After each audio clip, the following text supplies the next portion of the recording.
이번에는 드롭박스 시스템 설계를 해보겠습니다. 드롭박스 들어보셨나요?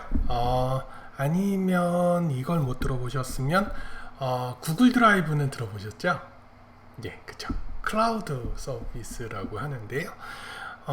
그 저장 장치를 이제 그 인터넷 상에다 저장을 하는 거거든요. 그렇게 되면은 되게 다양한 장점이 있는데 어디서 언제 어디서나 썸 드라이브 같은 걸 안 갖고 다닌다는 장점이 있을 뿐만 아니라 그거를 그 아이클라우드와 내 그 컴퓨터의 특정 폴더를 싱크를 시켜 놓으면 거기다 복사를 해 놓음과 동시에 거기에 싱크되어 있는 제 아이패드나 핸드폰이나 그런 쪽까지도 같이 데이터가 공유된다는 그런 기능이 있어요. 굉장히 쓰기 편한 기능 중 하나인데요. 그거를 어떻게 설계하는지 하는 부분에 대해서 같이 한번 해보겠습니다. 자, 시작해 보겠습니다. 자, 디자이닝 드롭박스. 왜 클라우드 스토리지일까요? 장점 세 가지가 있는데요. 하나하나씩 보죠. Availability와 Reliability and Durability, and 마지막으로 Scalability가 있는데요.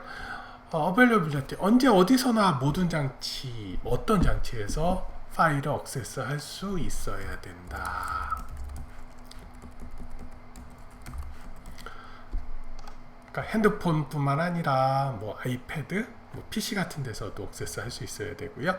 두 번째 Reliability, 그건 뭐죠? 한번 서버에 올린 그 파일은 손상돼서는 안 된다는 거고요. 마지막에 Scalability는 스토리를 무제한으로 공급해야 된다는 얘기입니다. 물론 많이 쓰면 쓸수록 돈은 더 내지만 돈을 다 낸다고 가정해서는 유저가 원하는 만큼 쓸 수 있도록 해줘야 된다는 거가 있을 것 같고요. 다음 이제 그 요구사항 및 목적을 보겠습니다.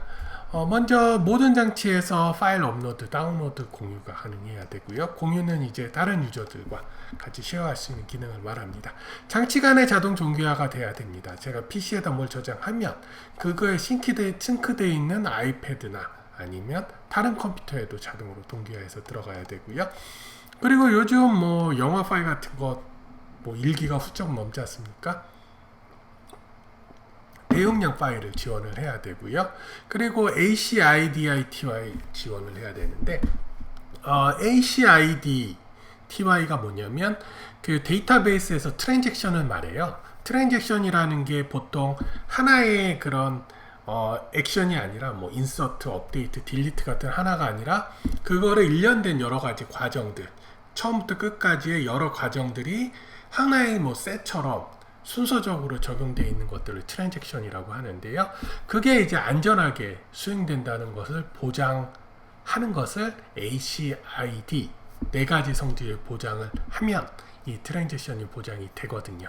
그거에 대해서 네 가지가 뭐가 있냐면, 첫 번째 아토믹 시리라고 해서 트랜잭션은 그러니까 세 개가 한 번에 됐다고 한다면 그 세 가지가 동시에 다 되거나 아니면 중간에 두 번 되다 마지막 게 안 되면 이게 롤백이 돼서 아예 진행됐던 것마저도 원상태로 돌아가야 된다라는 얘기입니다.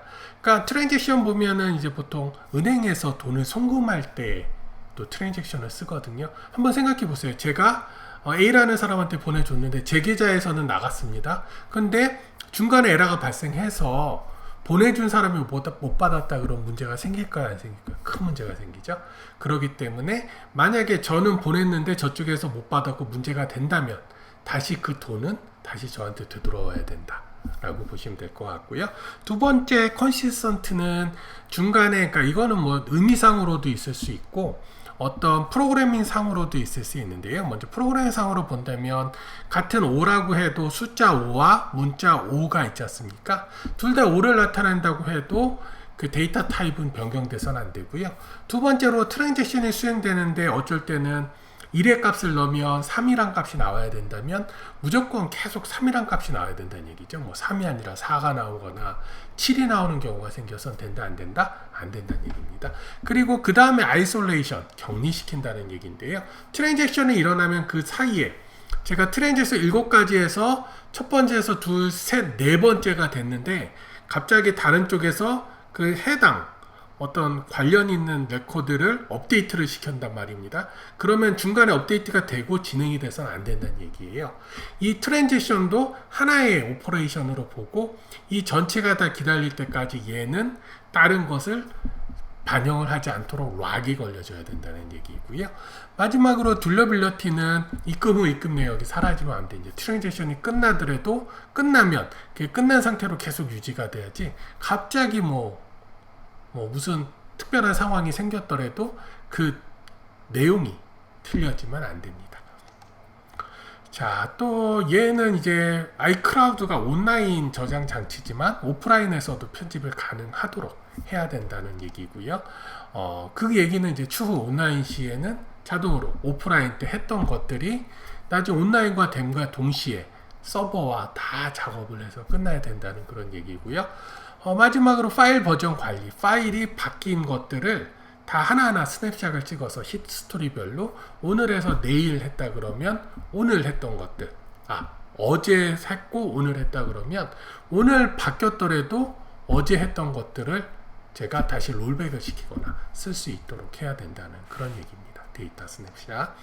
다음 디자인 고려사항을 보겠습니다. 사용량 엄청 많은. 그렇죠. 제가 하드에다 어떤 폴더에다 넣다 보면 그것뿐만 아니라 제가 어떤 폴더를 사용하는 부분 전부 다 그거를 클라우드와 싱크하고 연동을 해야 되기 때문에 엄청난 횟수와 엄청난 횟수의 파일 읽기와 쓰기가 있어야 될 것 같고요. 리드와 라이트 비율은 1대1로 보면 좋을 것 같습니다. 특별히 리드가 많거나 특별히 라이트가 많은 이유는 없을 것 같아요. 그리고 시스템에 파일을 저장을 할 때 큰 파일 그대로 하는 게 아니라 시스템을 조각조각 나눕니다. 보통 4바이트로 많이 나누는데요. 이 나누는 조각, 그러니까 전체가 조각의 코코블록이라면 파일은 코코블록으로 만든 무슨 장난감으로 보시면 되겠거든요. 그래서 코코블록 사이즈 하나가 몇 바이트? 4메가바이트 정도고요. 청크를 하면은 되게 좋은 기능들이 많은데 여기 보신 첫 번째처럼 파일 전체를 하다가 중간에 끊어져 버리면 처음부터 다시 보내야 되거든요. 대신 청구로 해서 4메가씩 나눠버리기 때문에 4메가씩 쭉쭉쭉쭉 보내다가 어떤 특정 청크가 깨졌다 그러면 그 이미 전송된 건 또 빌릴 필요 없고 전송이 안 된 부분만 이어서 보낼 수 있다는 장점이 있고요. 두 번째로 청크가 계속 조각을 쌓이다 보면 코코블록도 같은 모양 있지 않습니까? 같은 모양이 서버는 또 갖고 있을 필요가 없죠. 그쵸? 그거 그냥 여러 사람한테 그 청크 하나씩 다 쓰게 해주면 되니까요. 중복된 청크를 제거할 수 있습니다. 그러면 나중에는 대역폭과 스토리지 공간을 절약할 수가 있지요. 선생님 왜 대역폭도 절약을 할 수가 있죠? 스토리지 같은 거는 어차피 수만 개 그 코코블럭을 하나가 대체한다고 해도 대역폭은 상관없지 않나요? 라고 물어볼 수 있는데요. 그렇게 보시면 될 것 같아요. 제가 파일을 하나 보냈는데 청크가 20개란 말입니다. 20개 중에 체크를 해봤더니 16개가 이미 서버에 똑같은 게 있어요. 그럼 몇 개만 보내면 되죠? 4개만 보내면 되죠? 20개를 보낼 걸 몇 개를 보내면 되죠? 4개로 줄었으니까 대역폭 자체도 줄었다고 볼 수 있을 것 같습니다. 그리고 클라이언트의 메타데이터 4번을 클라이언트에도 저장을 합니다. 그렇게 하면 장점은 클라이언트가 어떤 메타데이터가 필요할 때 굳이 서버에 갖고 오지 않아도 클라이언트에 있는 걸 쓸 수 있다는 얘기죠. 그쵸? 퍼포먼스도 향상이 되고 대역폭도 줄이게 될 수 있을 것 같습니다. 데이터 교환량이 절약이 되고요. 변경이 아주 적은 청크, 그러니까 4메가가 아니라 한 2바이트, 3바이트 정도만 변경이 됐다고 하면 청크 굳이 필요 없이 디프 처리해서 변경된 것만 서버로 보내서 변경된 부분만 또 붙여서 새로운 청크를 서버에서 만드는 형태로 하게 된다면 데이터 교환량을 굉장히 줄일 수 있을 것 같습니다. 다음은 이제 Capacity Estimation and Constraint를 스프레드시트에서 해보겠습니다. 먼저 이제 가정을 해보겠습니다. 토탈 유저가 몇? 500 밀리언 유저가 있다고 가정을 하고요. 1일 사용하시는 분은 100 밀리언이라고 가정을 하겠습니다. 유저당 디바이스는 3대 사용을 하고요. 그리고 유저당 파일은 한 200개씩 정도 갖고 있다고 가정을 하겠습니다. 토탈 파일은 키로, 메가, 기가, 100 기가바이트 정도 있고요. 에버리지 평균 파일 사이즈는 얘는 파일이네요. 그쵸? 파일이고 에버리지 각각의 파일 사이즈 평균은 100KB, 100KB라고 하겠습니다. Active Connection per Minute 분당 접속 횟수는 킬로 메가 기가 그 1기가 커넥션 per minute이라고 할 수 있겠고요. 여기서 이제 토탈 스토리지만 구하네요. 뭐 어렵지 않죠? 토탈 유저 몇이죠? 500 million 곱하기 토탈 유저의 아니네요. 토탈 스토리지는 유저당이 아니죠. 유저당 하나씩 파일이 있는 게 아니라 여기서 계산하면 되겠네요. 토탈 파일에서 파일당 평균 파일 사이즈를 곱하면 되겠습니까? 이렇게 되면 어떻게 되죠? 키로, 메가, 기가, 테라 다음에 뭔지 아시나요? 그렇습니다. 페타입니다. 10페라바이트 정도의 용량이 사용하게 됩니다. 자, 다시 전으로 돌아가서요. 자, 다음은 하이레벨 디자인 쪽을 보겠습니다.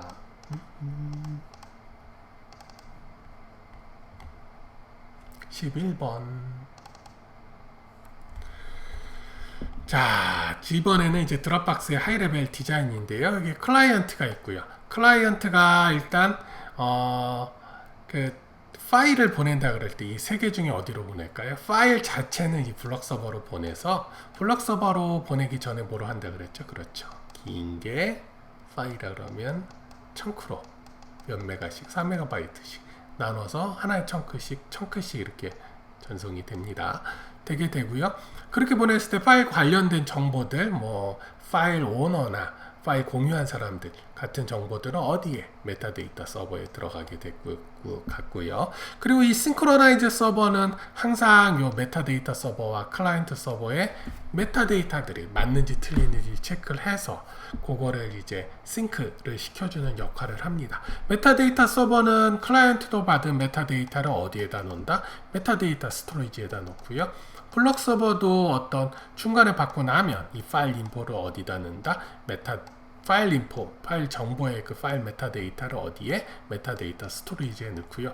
이 파일 자체는 어디다 넣냐면 클라우드 스토리지, 뭐 오브젝트 스토리지 같은 뭐 아마존 S3 같은 경우에 넣을 것 같습니다. 자, 디바이스 특정 폴더를 지정을 하고요.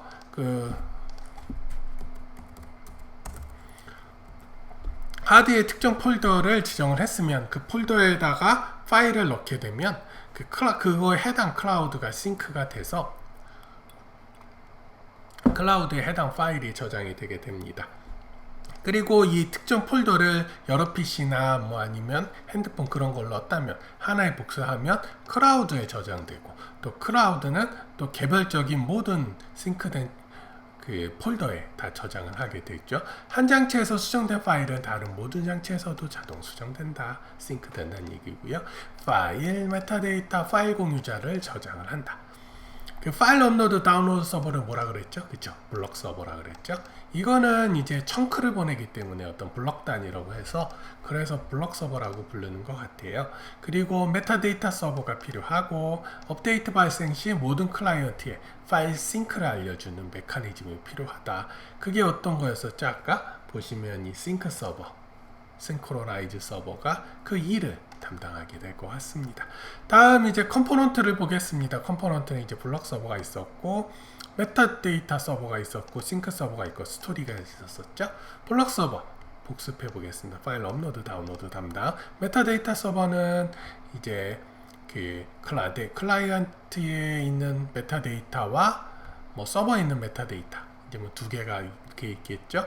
그리고 싱크 서버는 모든 클라이언트의 그 메타데이터를 서버의 메타데이터와 맞추는 형태로 그렇게 진행을 하겠고요. 스토리지는 두 가지입니다. 파일을 넣는 클라우드 스토리지와 그 파일에 어떤 메타데이터를 입력하는 메타데이터 스토리지 두 가지가 지금 사용하게 되겠고요. 다음 이제 컴포넌트 디자인을 보겠습니다. 클라이언트 어플리케이션을 먼저 볼게요. 클라이언트 어플리케이션에는 어떤 기능들을 하게 되냐면 싱크된 그 해당 폴더 A라는 폴더가 있다면 A라는 폴더를 항상 모니터링을 해서 거기에 사용자가 파일을 저장을 한다고 하면 그거를 서버 쪽에다가 알려주는 역할을 하게 됩니다. 리모트 클라우드 서버와 항상 싱크가 됩니다. 그래서 다른 디바이스, 핸드폰에 있는 게 파일을 넣었다 한다면 얘가 리모트 클라우드 스토리지로 들어갔다가 그리고 싱크돼 제 지금 컴퓨터의 하드와 하드 폴더와 링크가 되게 되는 거고요. 파일 업로드, 다운로드, 업데이트를 하게 됩니다. 파일 트랜스퍼 쪽을 보겠습니다. 파일 트랜스퍼 하는 거는 파일을 뭐로 나눈다 그랬죠? 청크로 나누고요. 업데이트를 하거나 전송에 실패된 청크만 전송을 합니다.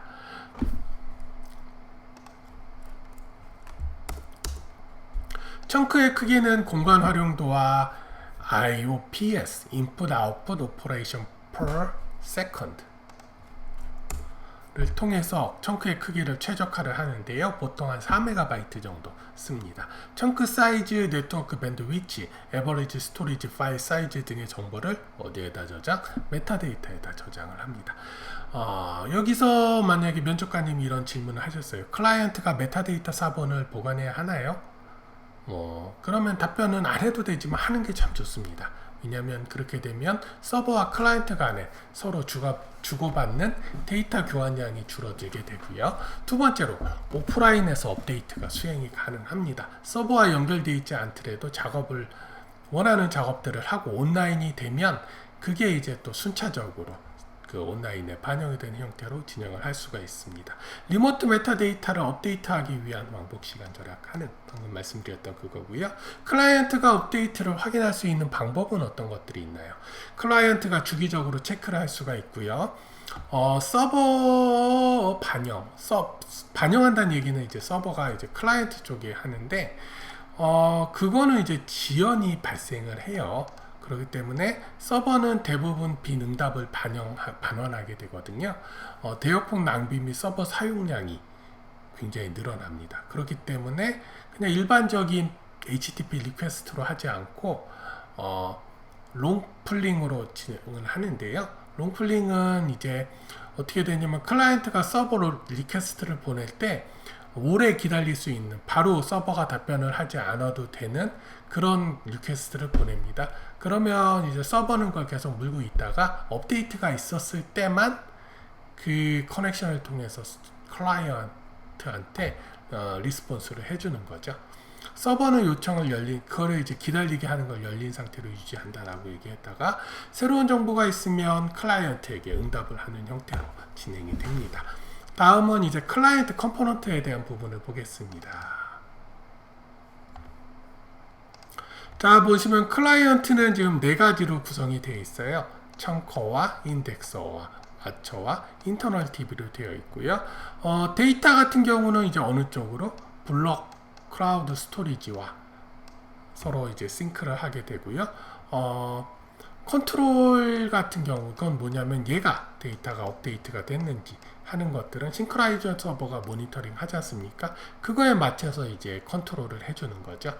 그래서 얘가 데이터가 하나 더 늘어났다 한다면 싱크라이저 서버에게 나 파일 하나 늘어났어요, 받으세요 하면 얘는 그거를 이쪽에다 보내주고, 그거에 대해서 죄송합니다, 보내주는 거 파일은 이쪽으로 보내주겠죠. 그리고 파일에 관련된 정보, 어디에 iCloud 어디에 해당 파일이 있는지 파일 관련 정보들은 싱크로나이즈 서버를 통해서 어디로 메타데이터 데이터베이스로 들어가게 됩니다. 4가지 있었죠. 인터널 메타데이터 DB, 청커, 와처, 인덱서. 자, 하나하나씩 보죠. 인터널 메타데이터 DB는 메타데이터가 클라이언트가 갖고 있는 것을 말하는데요. 파일 시스템의 모든 파일, 청크, 버전 및 위치에 대한 정보를 추적할 수 있는 정보들이 들어있습니다. 청커는 뭐죠? 청크가 조각이라 그랬죠? 그 파일을 청크로 나눈 거다, 아니면 청크를 다시 파일로 재구성. 이거 같은 경우는 이제 iCloud로 보낼 때 얘는 iCloud에서 받을 때, 클라우드에서 받을 때가 되겠고요. 청크 알고리즘은 파일 전체를 보내는 게 아니라 파일에 수정된 부분만 감지를 해서 해당 부분만 청크로 나눠서 클라우드 스토리지로 전송을 하게 됩니다. 대역폭 동기화 시간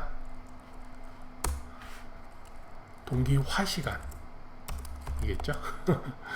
절약을 하게 되고요. 와처는 이제 와처 보고 있는 애죠. 로컬 작업 영역 싱크 폴더를 계속 모니터링 하고요. 사용자가 파일 폴더를 생성하거나 삭제하거나 업데이트할 때 인덱스에게 알리게 됩니다. 인덱스는 보겠습니다. 와치로부터 수신한 이벤트를 이제 처리를 하는데요. 업데이티드 파일 청크 정보를 어디다 넣는다? 메타데이터 DB에 저장을 합니다. 해당 청크가 클라우드 스토리지로 업로드, 다운로드 할 수 있도록 도와주고요. 그리고 리모트 싱크 서비스와 통신 후 업데이트, 그러니까 변경된 사항을 다른 클라이언트 디바이스, 그러니까 아이패드, 모바일, PC, 다른 것들에게 브로드캐스팅한 후 메타데이터를 업데이트하게 됩니다. 그렇게 되면 각각이 브로드캐스팅 받은 애들은 변경됐네, 싱크해야지 하고 싱크 작업을 또 클라우드와 수행을 하겠지요. 자, 다음 이제 면접관님께서 이런 걸 여쭤봅니다. 서버가 느릴 경우 클라이언트는 어떻게 처리되나요? 물어보시면 클라이언트는 제시도 간격을 기하급수적으로 늘립니다 라고 대답하시면 될 것 같고요. 그 얘기는 뭐냐면 서버가 너무 느려서 클라이언트가 계속 제시도를 하는데 같은 시간으로 제시도 하지 말란 얘기죠. 왜냐면 그게 복구되기까지는 바로 복구는 안 된다라고 가정을 하는 겁니다.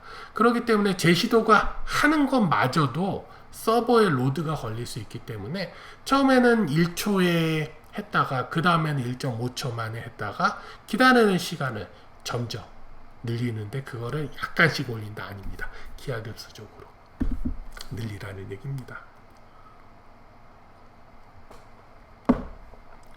다음 면접관님께서 이런 질문하셨습니다. 모바일 디바이스, 그러니까 무선 인터넷 사용하는 경우 서버 변경 사항을 즉시 저장해야 하나요? 라고 했을 때 아니라고 해야 됩니다. 왜냐하면 우리는 무선 인터넷 사용료를 내기 때문이지요.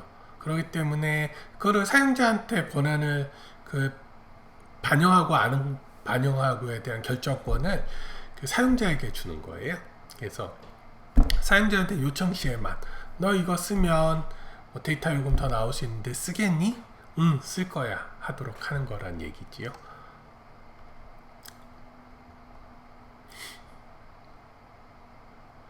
자, 다음 메타데이터 데이터베이스를 보겠습니다.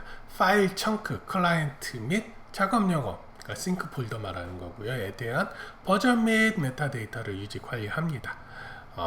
NoSQL 같은 경우는 ACID가 다 구현이 되어 있지 않아요. 걔는 이제 확장성과 성능을 위해서 ACID의 일부를 실행한 케이스인데요. 그래도 NoSQL로 한다면 그 ACID를 구현해야 되는 부분은 별도의 스크래치로, 프로그래밍으로 구현을 해야 합니다. 메타데이터 데이터베이스에선 이 드롭박스에서는 다음 객체에 대한 정보를 저장을 한다고 해요. chunk, file, client, device, and 워크스페이스. 워크스페이스는 이제 싱크하는 폴더를 얘기하는 거고요. 다음 싱크로나이제이션 서비스 보겠습니다. 잠깐만 좀 먹을게요.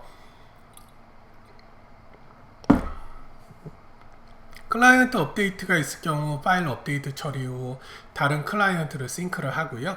클라이언트 로컬 DB와 서버의 그 메타데이터 DB를 얘도 로컬 DB라는 것도 얘도 메타데이터 DB예요. 두 개를 싱크를 해주는 거죠. 그리고 이게 싱크가 하면서 이제 파일이 더 추가됐네? 그럼 서버에서 받아와야지 한다든가 이 파일 지웠네? 그럼 나도 지워야지 뭐 그런 것들을 하겠죠. 추후에 클라이언트가 일정 시간 오프라인이었을 경우 온라인 되는 즉시 론푸링을 바로 요청을 해서 업데이트를 진행이 되게 됩니다. 그럼 그동안에 오프라인으로 클라이언트가 많은 일이 있었다 그러면 그 연결되는 즉시 서버한테 그거를 하라고 시키게 되는 거고요. 만약에 서버가 많이 받았다고 한다면 역으로 클라이언트한테 많은 일을 하라고 시키겠죠. 싱크 서비스는 메타데이터 DB에서 일관성을 체크 후 업데이트를 진행하게 됩니다. 최적화에 대해서 보겠습니다. 클라이언트와 클라우드 스토리지 간에 더 적은 데이터가 전송되도록 설계를 해야 되는데요. 디퍼런싱 알고리즘 같은 경우를 사용을 한다고 해요. 두 버전 간의 차이, 변경된 부분만 이제 전송을 하는 거고요. 서버에 이미 같은 해시를 가진 청크가 같은 코코블럭이 있을 경우 업로드를 취소하고 그냥 서버에 있는 코코블럭을 쓴다고 하네요. 효율적이고 확장 가능한 싱크 프로토콜을 제공한다고 합니다. 뭐 통신 미들웨어를 사용할 수도 있고요. 그거는 위치는 클라이언트와 싱크 서버 사이에 위치를 시킨다고 합니다. 메시징 미들웨어는 풀 푸시 전략으로 많은 수의 클라이언트를 지원할 수 있는 확장 가능한 메시지 큐잉 및 업데이트 노티피케이션을 제공해야 된다고 하네요. 그 풀푸시 기억나시죠? 전차수 했던 이게 어디 관점이라 그랬죠? 그렇죠? 서버 관점이라 그랬죠? 서버 관점을 풀하는 거는 뭐죠? 클라이언트가 그쵸? 리퀘스트를 하는 거죠. 그리고 푸시는 이제 클라이언트가 롱 풀링을 하는 걸 말합니다. 여러 싱크 서비스가 글로벌 리퀘스트 큐에서 요청을 수신할 수 있으며 통신 미들웨어는 밸런스를 조절할 수 있다고 합니다. 어휴, 죄송합니다. 밥을 먹었더니 조금 졸리네요. 다음 메시지 큐 서비스를 보겠습니다. 13.jpg. 자, 이게 메시지 큐 서비스예요. 보시면서 아시겠지만 클라이언트가 3명이 있고요. 3개가 어떤 요청을 내리면 그게 개별적으로 따로 그러니까 병렬적으로 가는 게 이렇게 하나하나씩 병렬적으로 가는 게 아니라 여기 보시는 바대로 큐에 하나하나씩 들어가게 되는 거죠. 얘는 순서가 어떻게 될까요? 큐기 때문에 first in, first out 처음 들어간 게 먼저 수행이 되고요. 이거 봤을 때 얘가 제일 먼저 요청을 했네요. 그 다음에 얘가 요청하고 얘가 요청을 해서 그 큐에 맞춰서 하나씩 이제 서버 쪽에서 적용을 하면 그거에 대한 값들을 어디에다 넣는다? 리스폰스 큐에다가 하나하나씩 넣습니다. 또 하나하나씩 넣고 하나하나씩 넣어서 제공을 해주는데 재밌는 게 리퀘스트 큐는 몇 개죠? 하나죠. 리스폰스 큐는 클라이언트의 개수만큼 리스폰스를 하는 거를 또 보실 수가 있네요. 자, 좀 더 디테일하게 보겠습니다. 메시징 미들웨어고요. 클라이언트와 싱크 서비스 간에 어싱크는 이제 비동기거든요. 비동기 메시지 기반의 커뮤니케이션을 한다고 합니다. 분산 서버 간 비동기 느슨한 연결 메시지 통신을 하고요. 2개의 큐를 교환한다고 하네요. 하나는 이제 리퀘스트 요청하는 큐. 얘는 이제 글로벌 큐입니다. 모든 클라이언트가 공유. 맨 위에 있는 하나 기억나셨죠? 클라이언트에서 서버로 가는 놈은 길이 몇 개다? 하나입니다. 클라이언트가 메타데이터 DB를 업데이트 리퀘스트를 리퀘스트 큐로 전송을 하고요. 싱크 서비스는 메타데이터를 업데이트하게 되고요. 리스폰스 큐는 재밌는 게 병렬로 그 클라이언트 요청한 클라이언트 개수만큼 커넥션이 만들어지고요. 개별적으로 리스폰스를 하게 되고요. 클라이언트가 수신한 메시지는 대기열에 바로 삭제되므로 업데이트 메시지가 있다면 업데이트 메시지를 디바이스마다 공유할 필요가 있다면 별도의 응답 대기열 큐를 만들어야 됩니다. 자, 클라우드 블록 스토리지에 대해서 보겠습니다.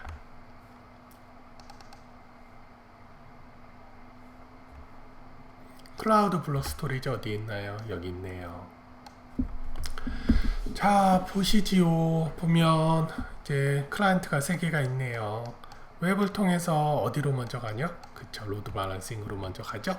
그러고 로드 밸런싱으로 가고 얘 같은 경우는 메타데이터가 이제 로드 밸런싱으로 가겠네요.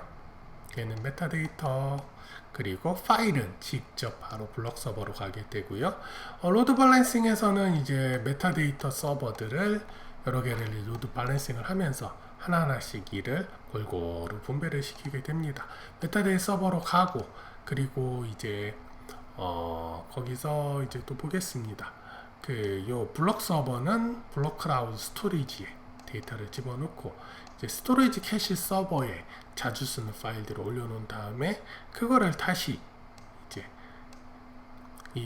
만약에 유저가 그 데이터가 필요하다고 하면 이 스토리지 캐시 서버에 있는 걸 찾아본 다음 없다 그러면 그 블록 클라우드 스토리지에서 데이터를 찾아서 보내주는 형태로 진행이 되겠고요. 메타데이터 서버는 데이터들을 어디다 넣을까요? 메타데이터 데이터베이스에다 넣습니다. 그리고 자주 쓰는 것은 이쪽 캐시에다 이렇게 넣게 되고요. 그 메타데이터 서비스는 데이터를 먼저 캐시에서 찾아보고 캐시 미스가 일어나면 어쩔 수 없이 메타데이터 DB까지 가서 데이터를 갖고 오고 그 가까운 곳을 리턴을 하면서 또 캐시도 한번 이렇게 업데이트를 시켜주는 형태로 되고요. 메타데이터 서비스는 이제 싱크로나이징 큐가 있어서 이 큐에 따라서 노티피케이션 서버가 외부로 해서 그 클라이언트들의 메타데이터와 이 메타데이터 서버의 메타데이터와 싱크를 계속 주도록 하는 일을 할 것 같습니다. 자, 그렇고요. 이제 하나하나씩 보죠. 사용자가 업데이트한 파일을 저장을 하고 클라이언트는 스토리지와 직접 상호작용해서 스토리지에서 오브젝트를 송수신하게 되고요. 파일 프로세싱 워크플로우를 보겠습니다. 클라이언트 1이 청크를 iCloud 스토리지에 업로드를 하고요. 클라이언트 2가 그 메타 업데이트를 하고 변경 사항을 커밋을 했다라고 가정을 해보죠. 그렇게 되면 커밋을 했기 때문에 클라이언트 1이 이제 확인을 받고요. 변경 사항에 대한 알림을 클라이언트 2와 3에게 보내게 되고, 클라이언트 2, 3는 메타데이터 변경 사항을 수신 후 리턴된 청크를 다운로드해서 결국에는 클라이언트 1, 2, 3가 전부 다 같은 그 파일들을 가지고 있게 되고 같은 상태가 되겠죠. 다음 데이터 디듀플리케이션을 하겠습니다. 그 디듀플리케이션 혹시 이게 뭐냐면, 얘는 그 듀플리케이션을 들어보셨죠? 복제하는 거의 반대거든요. 그러니까 복사하는 거의 반대인데 복사된 것들을 없앤다는 얘기겠죠. 그래서 먼저 데이터가 세 가지가 있습니다. 데이터 디듀플리케이션이 있고, 포스트 프로세스 디듀플리케이션이 있고, 마지막으로 인라인 디듀플리케이션이 있습니다. 데이터 디듀플리케이션은 데이터의 사용률을 높이기 위해, 그러니까 여유 공간을 나오기 위해 중복된 데이터를 삭제하는 거고요. 이게 뭐 스토리지뿐만 아니라 데이터를 이렇게 네트워킹으로 트랜스퍼 하는데도 중복된 것들을 그렇게 제거할 수도 있습니다. 두 번째, 포스트 프로세스 후처리 디듀플리케이션인데요.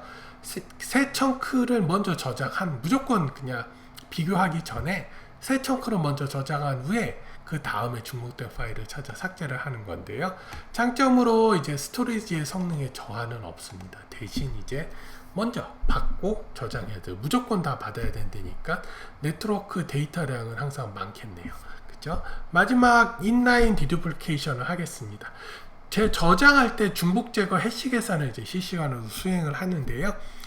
저장된 청크를 식별을 하면 청크에 대한 리퍼런스만 메타데이터에 추가를 합니다. 그러니까 저장을 하지 않는다는 얘기예요. 이딴 얘기면 얘만 하나 갖고 있는 게 아니라 뭐 다른 쪽 서버도 해당 이 청크를 포인팅만 시켜 놓으면 나중에 청크 돌려보낼 때 다른 거 쭉 보내다가 이거는 얘 포인팅가 돼 있어요. 요거 갖고 던져주고 하면서 나갈 때는 하나의 완벽한 파일로 해서 나가게 되는 거죠. 최적의 네트워크 스토리지 사용을 제공을 합니다. 다음 이제 메타데이터 파티셔닝에 대해서 보겠습니다. 파티셔닝 스키마, 이제 데이터를 다른 데이터베이스에 나누고 저장하는 것을 말하는데요. 거기에는 이제 네 가지가 있습니다. 아니, 세 개네요. 여기 왜 하나가 더 있죠?